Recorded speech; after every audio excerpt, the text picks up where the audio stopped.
ప్రధానమంత్రి మత్స్య సంపద యోజన కింద మత్స్యశాఖ ద్వారా 32 జిల్లాల్లో మొబైల్ ఫిష్ అవుట్లెట్లను ప్రారంభించింది. 10 లక్షల విలువైన వాహనాలను 60% సబ్సిడీతో అందజేసింది.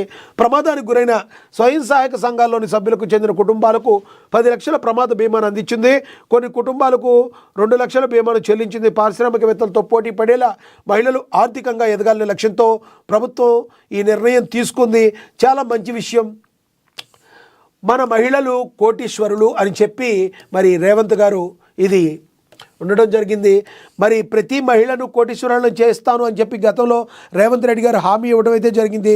దానికి అనుగుణంగానే వడివడిగా అడుగులు పడుతున్నాయి అనుకోవచ్చు. చాలామంది అంటారు ఇప్పటికి చాలా లేట్ అయిందని. మరి కానీ ఒక్కొక్క అడుగు ముందుకేసుకుంటేనే కదా అన్నప్రాసన రోజు ఆవకాయ అన్నం ఎప్పుడూ కుదరదు. ఒక్కొక్క అడుగు ముందుకేసుకుంటూ ఉంటేనే తద్వారా మరి ముందుకు వెళ్ళటం జరుగుతుంది. Mahalakshmi already super hit. అదేవిధంగా 500కే గ్యాస్ సిలిండర్, ఆర్టీసీ అద్దె బస్సులు, పెట్రోల్ బంకులు ఒకే గొడుగు కిందకు, అలాగే 600 బస్సులు కొనుగోలు, మహిళలకు 1 కోటి చీరలు.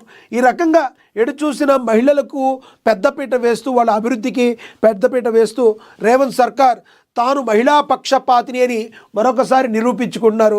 తద్వారా మహిళలు రేవంత్ అన్న జై అంటూ తమకు అవకాశాలు కల్పిస్తున్న రేవంత్ అన్న నేను ఎప్పుడు మీతో సపోర్ట్గా ఉంటానని మహిళలు చెప్తున్న పరిస్థితిని మనం చూస్తాం. ఇక కంది శ్రీనివాసరెడ్డి క్యాంప్ కార్యాలయాన్ని సందర్శించిన డీసీసీ అధ్యక్షులని ప్రచురించడం జరిగింది. ఆదిలాబాద్ జిల్లా కాంగ్రెస్ పార్టీ నూతన అధ్యక్షుడిగా నియామకమైన నరేష్ యాదవ్ సోమవారం కంది శ్రీనివాసరెడ్డి క్యాంప్ కార్యాలయాన్ని సందర్శించారు. స్థానిక శ్రేణులతో కలిసి అసెంబ్లీ ఇన్ఛార్జ్ కంది శ్రీనివాసరెడ్డి ఆయనకు పూల బొకేతో ఘన స్వాగతం పలికారు. శాల్వతో సత్కరించారు. అంతా కలిసికట్టుగా పనిచేసి పార్టీ బలోపేతానికి కృషి చేయాలని తెలిపారు. పార్టీ మద్దతు అభ్యర్థుల విజయానికి కృషి చేస్తామన్నారు. ఈ కార్యక్రమంలో మాజీ డీసీసీ అధ్యక్షుడు షాజిద్ ఖాన్, గోక గణేష్ రెడ్డి, బోరంచు శ్రీకాంత్ రెడ్డి, అల్లూరు సంజీవ్ రెడ్డిలు కాంగ్రెస్ నాయకులు పాల్గొన్నారు.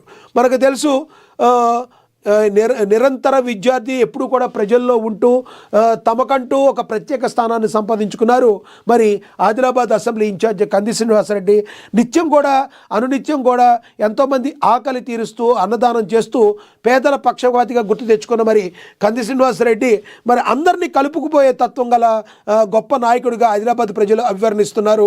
రానున్న రోజుల్లో మరి కంది శ్రీనివాసరెడ్డి నాయకత్వ పటిమలో ముందుకు మరింతగా ఆదిలాబాద్ జిల్లా అభివృద్ధి చెందాలని, తద్వారా కాంగ్రెస్ పార్టీ అభివృద్ధి చెంది మరి విజయడంక వచ్చే సమయంలో మోగించాలనే ఒకే ఒక లక్ష్యంతో ఇప్పుడు ఏ ఎన్నికలు వచ్చినా ఒకే ఎన్నికల విజయమే లక్ష్యంగా మరి కంది శ్రీనివాసరెడ్డి ఆధ్వర్యంలో ముందుకెళ్తున్నారు. కొత్త నాయకులను కాంగ్రెస్ పార్టీ ఎవరిని తీసుకున్నా కూడా హక్కున్న చేర్చుకుంటూ కలుపుకుని ముందుకెళ్లడంలో మరి కంది శ్రీనివాసరెడ్డి 100% సక్సెస్ అయ్యారని మనం చెప్పొచ్చు. ఇక కాంగ్రెస్ పీసీలకు పెద్దపీట వేస్తుందని ఇబ్రహీంపట్నం ఎమ్మెల్యే మాల్రెడ్డి రంగారెడ్డి తెలిపినట్టుగా మాట్లాడినట్టుగా దీనిలో ప్రచురించడం జరిగింది. ఇక